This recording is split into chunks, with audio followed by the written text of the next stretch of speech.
I want to take up that challenge. No, don't take it up. Well, you say bullet too. Don't take it up. Anything can happen. No, don't let anything. There could be an accidental discharge of bullets. Happy birthday, sir. Let's go. Happy birthday, sir. Happy birthday. May you live long. Amen. You can watch us on Facebook and on YouTube. Nigeria Info 99.3. That's how you can watch. We are live. We're back up now. Our downtime is over, hopefully. So you can watch live right now on Facebook and on YouTube. We've had downtime since before 5 a.m. Yes, I noticed that. Okay. I listen on internet radio, so I couldn't get to.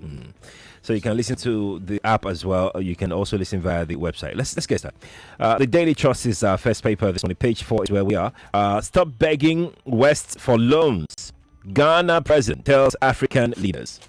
This gentleman is my hero for now. You know, I'd never liked the way African leaders, not just the presidents, how they, you know, after having gotten independence, you see them cringing and whatever, going looking for loans, looking for assistance, looking for this and looking for that.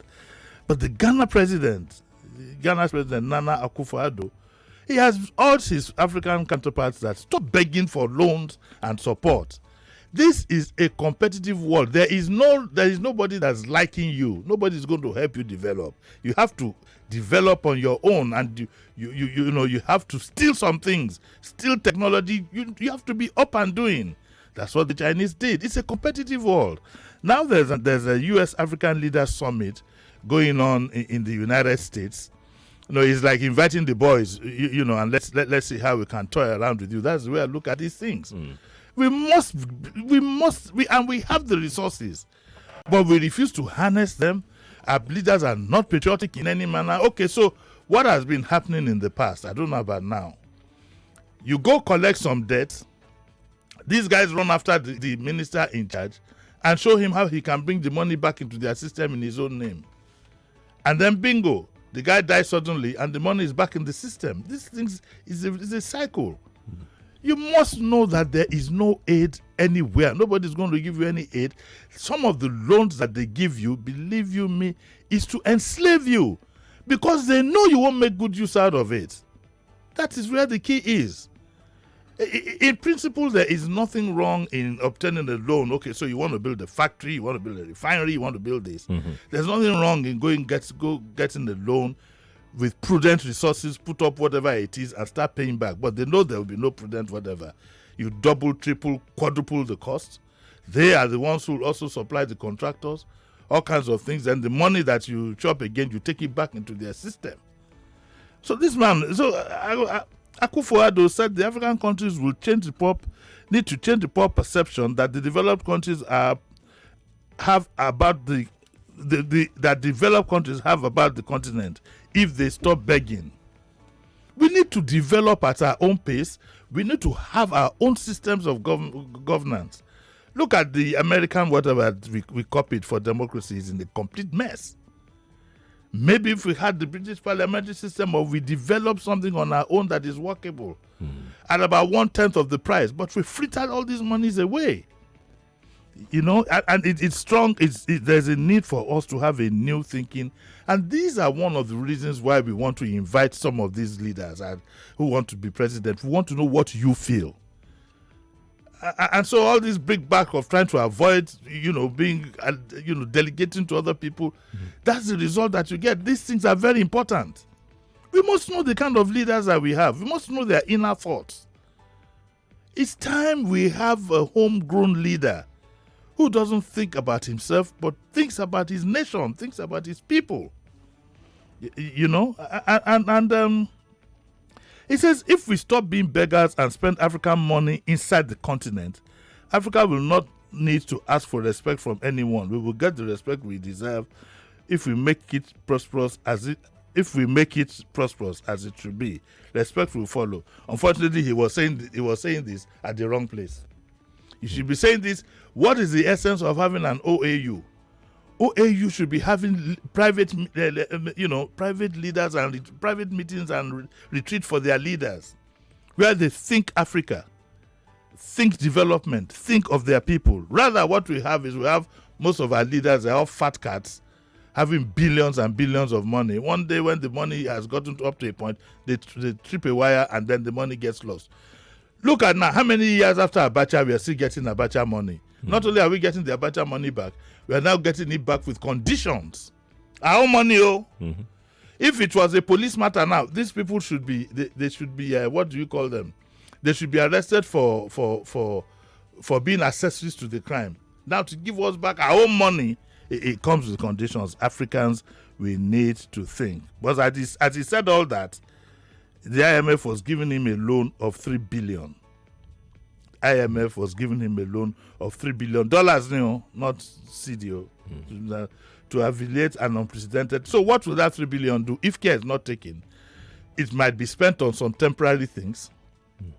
It might be spent on recurrent, paying salaries, pensions. So for a while you have reprieve, but you have a $3 billion whatever hanging on your neck. But it's the same person that said that Africans should. That's what I'm saying. He's going to go and collect. And look at where he's saying it. Don't forget, this was, one thing I like Americans for is they know their onions and they know what they want. If you want to deal with them, you better know what you want. And they have no apologies, neither should they. It's a competitive world. The world is not different from the jungle. Have you seen one lion kill one goat and call the other one, who, come and eat? No. It's a competitive world. Hey, in this same story, Sorry. It's this Ghana website here that says Akufo-Addo taking IMF loan, yet warning against begging. because you see, we don't understand it. His back is against the wall. Ghana, my daughter is in Ghana. Ghana is almost at the state of complete collapse. Yeah, the currency is the worst performing currency in the world. But we are trailing them. If care is not taken, we're trailing them. I went to a big supermarket here 2 days ago. I almost shot up. If I had a gun, I'd have shot myself dead. What did I buy? Wusi, insecticide, this stuff. They ran a bill of 40K. I said, what? Will you come in? I think very long and hard right now. No luxury before I enter into any supermarket or any store, because it's scary. What? It's scary. Was it? Just I keep calling it fleet, but that's the insecticide. Air freshener. Air freshener is going to go out of the DC now. If you don't like the smell of my house, don't come. Or you go. And I've got all drinks. I'm not a bar, so no drinks. Either you come with your own drink, But life is becoming impossible. We're getting close to it. And look at this story in this same trust, in this same story embedded. Yeah. Sorry, Sheriff, look at it. Nigeria's foreign debt profile. Now hold on to your seat wherever you are. Nigeria's total external debt rose from $10.32 billion on June 30, 2015 to $40.06 billion as of June 30, 2022. The breakdown shows that, I'm reading for the trust now, the breakdown shows that there has been an increase of 288.18% in 7 years, according to the external debt stock reports by the DMO. That's our own office here. That's right. DMO. That's right. It's not the DSS, it's the DMO, Debt Management Office. A breakdown shows that in 2015, 36 states had 3.27 billion external debt, while the federal government had 7.05 billion. For example, there's one governor that I said the other day was wearing a wristwatch of yes, you mentioned that. Yes, right. So that gives you. One of them also has a Rolls Royce. Okay, we see these things, we keep quiet. These things are evident, we keep quiet. But this is where we are headed. By 2022, state external debt rose to 4.56, while the federal government external debt increased to 35.5. The debt includes loans from multilateral sources such as the World Bank, African Development Bank, and IMF. They also include bilateral loans. These bilateral loans are the ones that frighten me the most. We have bilateral loans from China, France, Japan, Germany, and India, as well as commercial sources including Euro bonds and diaspora bonds.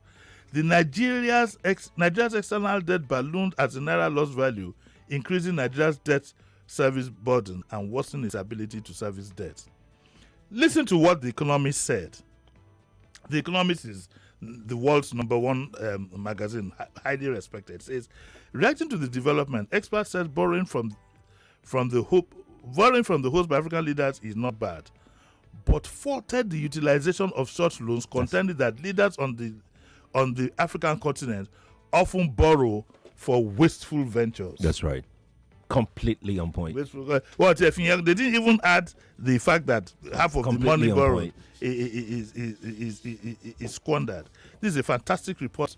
I don't know why they put this on page 4 in the Trust. Ordinarily, it would have been front page lead news. It's a beautiful report. Beautiful report by the Daily Trust. Beautiful report. So that's the story of Nigeria. So let's stop kidding ourselves. If we don't get round to actually critically assessing who is going to lead this country, it's not a matter of the sentiment. We could go from bad to worse. We could jolly well go from bad to worse. And therefore, there is a need, I'm repeating again, for us to know the inner thoughts of the leader. Because we have an executive presidency. The buck stops on the president's table. It's not delegated to anybody. It's up to us. It is up to us. It's up to us, Ultimately. Ultimately. Now to the Punch. Banks reconfigure ATMs. New naira enters circulation today. Let's take a bet. There'll be long queues at the ATM machine now. Everybody wants to see the new note. First to see the new note. Yeah. Money is money. If it was that they were going to add to what I have, I'd probably beat everybody to it. But where we are now is that the new notes are going into circulation today. So if you go to your bank, they'll probably be giving you the new notes. And so the Emefiele had said that the redesigning of the naira notes would help to curb counterfeit notes and reduce ransom payments to terrorists and kidnappers. I don't think it will reduce ransom payments. It will just make it more complicated. Kidnappers will tell you go find the money. Now they must start asking for dollars. But let's leave that. So, but here is the thing. Why are the banks reconfiguring their ATMs now? Because one, you reconfigure because of the type of the paper. These things are sensitive to the type of the paper, to the design, the security, whatever in them. So they would have to do that. But it's a technical thing, really. It's just pop on the computer, and that should be done. And also, the CBN boss said it was worrisome. Now, listen to this, Sheriff, that 85% of the total currency in circulation was being hoarded by Nigerians. No economy can develop like that. 85% of money that is being hoarded is in Sokewe, is in Ajale, all kinds of places, village, all kinds of places. Some people will be caught out with this policy. They'll be caught out. Meanwhile, top officials of commercial banks confirmed to the Punch on Wednesday that they had received the new notes from the CBN a couple of days ago, adding that the redesigned currency would be released to their customers. I read somewhere or heard somewhere this morning when the CBN had said that spraying was illegal and so on and so forth, all this stamping on money. You've been at this for close to 10, 15 years. You haven't made an example out of anybody. Yep. Even though the evidence are there. It's there. Just go to the social media. Are there, everything. Go to the social media, work with the DSS and with the CID, and arrest just 10 prominent people. And these people are known. Exactly. Let the CBN just give 2-3 people, go to this time. I want you to sit at Facebook and whatever, Instagram. These are known people. You can say, go pick this one up and show him. Because if we don't curb this madness, I mean, there was one, the bride and groom were dancing. The floor was littered with money. They were dancing and stamping on it. There's something wrong with us. My money, hard-earned money, I will not stamp on it. Hey, shame me. It's not going to happen. Not if you sweat for your money would you do something so stupid. But you see, I don't like government agencies backing at this or state governments backing at this and that. I'm more practical based. All you need to do is make an example of 10 people. Yep. Just do that, and you see how people will sit up. Because these people are known, and it's the elites. And they always defy the law. They defy the siren, they defy whatever. Recently now, apart from musicians having police escort, and now someone select leader too. It's a spiritual sultan. There's a policeman behind him in camouflage. I've seen students. Inside. I've seen students. You've seen students? Yes. What kind of a country is this? Students. They went to go and write exams. And they went there with police escorts. Who? You see, my people, who is going to bail these cats? Who is going to bail these cats in 2023? Is this how we are going to continue? Just ask yourself, is this how we are going to continue? If we don't have a disciplinarian in the driver's seat in 2023, this vehicle called Nigeria will enter the pits. Let's go. Third story. Yep, let's go to the Vanguard newspaper. Buhari, I've done my best. Ohaneze, Afenifere, Pandef, others differ. I also differ. Well, no, I don't differ. Let me rephrase. He has done his best, but his best has not been good enough. You see, development is not by buildings and infrastructure, whatever. Development starts from the little things. What is the state of the life of an average Nigerian? It's not about bridges. It's not about building monuments and so on and so forth. How the Nigeria that Buhari left and the Nigeria that you have today are not the same. We are more polarized across religious lines and ethnic lines. Of course, you know the complaint we've always had about, to put it bluntly, northern domination under his watch. You know, an alienation of certain people in this security infrastructure, for example. You won't believe that the eastern part of the country the eastern part of the country are also Nigerians.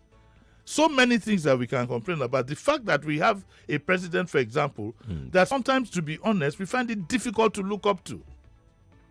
It just goes quiet. Leadership, you see, leadership is not just, you can't think that you're doing good for people if they themselves do not feel it. I don't know if you get what I'm saying. Yes, you can't, that's not what leadership, you must carry people along. I've heard people say, for example, he can only work with people that he trusts.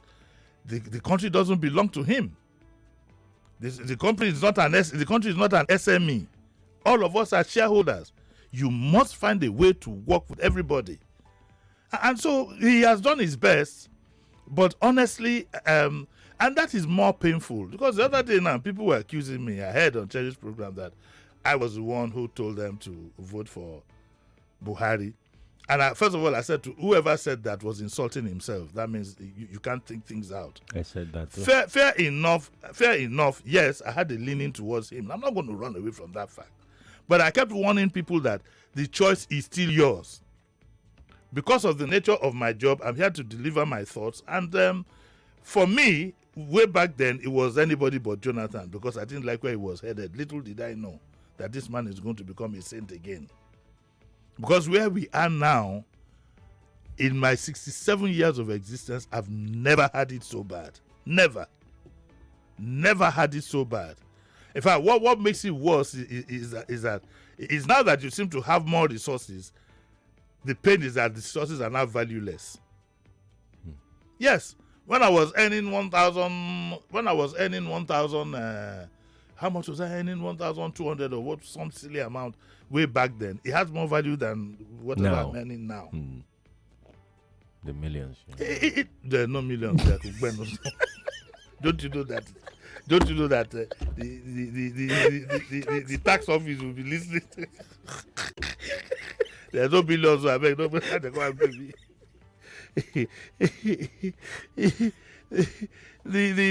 Also the story here says the APC, the Buhari has done well, APC, by their own standards, yes. By their own standards, what else would the APC? They produced him. He has done well, but we know that he hasn't, or we feel that he hasn't. And SDP ADC says your best is not good enough. So, and when people reel out figures and so on and so forth, my thoughts is, I'm not an economist, so I don't bother myself with all these things. I just sit back and ask myself, what was my life like 4 years ago? What is it like now? It's easy for me to decipher that. It's very easy. In a state that I live in, how does a man who lives in Surulere, because of traffic and whatever consideration, have to now take up another house on the island? I don't understand it. And I'm not the only one. Many people have, because of the traffic, life has become extremely those that can't take up another difficult. Accommodation, they're sleeping over. They're sleeping in their cars. Yeah. Go to the car parks of companies and see people sleeping in their cars, taking a bath at the back of the company house and then putting on some tie and whatever and coming up in the morning. The life has become extremely difficult. Extremely. And we keep pandering. You see, what actually bothers me is when you go to the social media and you see people, because what I do is when I see what you say, I go back and look. I was surprised with one of the people that said the most stupid things ever heard said by a man. I discovered he went to Unilag. Ooh. I disowned him. What I do in my own social media now is you talk any not jagbajantis, I don't want to have anything to do with you. People, we are so blinded. We are blinded about the future without thinking of the present. You are blinded about the future, but the past and present determine what the future will look like. But they jump ahead with hope. If he becomes president, yes, one of my townsmen is very close to him. How can you be so myopic? By the time the man becomes president, even your townsman cannot get close to him. Mm-hmm. They don't think. Oh yeah, Jare, let's take our last story. Let's take our last story. I hope it's something nice. This one, Abi. Read it. Well, I think it's okay. I think it's okay. Read this one. It says, any thought of military coup archaic? General Rabo. I agree with him. I agree with him totally, because there's no way it would even work. Those of us who have lived through coups know that it won't work, and we don't desire it. But we also need to be very, very careful, so that answer should have taught us a lesson. Let's continue to take our people for granted. We know the powers that be have dominated the media. So if you are wise, you will not go totally by what you hear or what you see in the media. But it's good that our people should also know, yes, it can take place, and we hope it never does. But don't continue to take our people for granted. What do they say about monkey will go markets? It go, it not go return back. One day. All right. We have to go now. Okay. But let me see. I think we still have time for one more story, actually. We still have time for one more story. FG approves new whistleblower bill. Approves 9.24 billion naira insurance cover for all public servants. You see, the whistleblower, this whistleblower project, or whatever it is, is being put together majorly is being put together by those who themselves might be affected. And that's why they are pussyfooting. That's why it hasn't worked perfectly. Okay? I'm a very practical person. I don't believe in rhetoric. Let us see I'm sure you will have enough whistleblowers to fill a whole stadium. So let us see how you treat these whistleblowers. How well they are remunerated, how you provide security for them. For some of them who are whistleblowing on millions and billions and so on and so forth, can you provide a new identity for them? What exactly are you doing with this whistleblower policy? But they are pussyfooting because they themselves, a lot of the people who are involved in this, might be affected by a whistleblower. You see the dilemma that we are in. Very, very sad. Yes, it is. Very, very sad. Yes, it is. But I think that the initial whistleblower policy wasn't successful as much as you would have loved for it to be successful. It can't be successful, Sheriff. It can't be successful because, like most things Nigerian, a lot of it is just rhetoric and no action. It's something to pacify the people. And it's deliberate. Why would a top civil servant look at the kind of money found with why would a top civil servant now work so hard to put together a whistleblower bill that will be very active? The latest of such is the last whistleblower, at least known to the public, of a particular, I think it was a customs agent or a police or something, who did a video of petrol being in detention. And is in detention. Yes. That's Nigeria for you. And he blew his own whistle in the open. No? Because whistleblowing is supposed to be like secret, yeah. Excuse me, there's this man, no, you know. You have woke me up today, Sheriff. I feel like going home to go and sleep. Sorry, sir. I can't. What's coming up at 9? Before you say you can't do it, what's coming up at 9? I don't know. Well, it's nice because today we are doing the special day for me to come. Oh, yes, for last week. That will lighten up things. Fantastic. Thank you so much for coming on. Thank you, Sheriff. Lagos, let's go to break. When we return, we'll talk menopause because it's Health Thursday. We'll be back.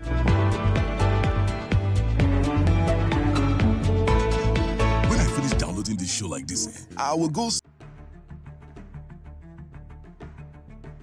And I want to assume that you would run because I want to give the listeners context for the conversation. In 2019, you were running mate to Atiku Abubakar. What did you learn then that you will not repeat this time? Yes, when is the president coming out to address us? There's a few things. One, I have a burden and a passion for young people. The fact that you have elected a man does not mean then you begin to order him around. The president will do whatever is good for the country at any given time. Mr. Adeshino, isn't the president responsible to the people? What should the next president do to root out stakeholders who are complicit? You fire those that need to be fired are fired. It's looking like a brand new Chelsea, attacking with so much fluidity. And what can you say about that, Martin? I know you follow Chelsea quite closely. I live close to the Chelsea training ground. That's what you mean by that. I'm not.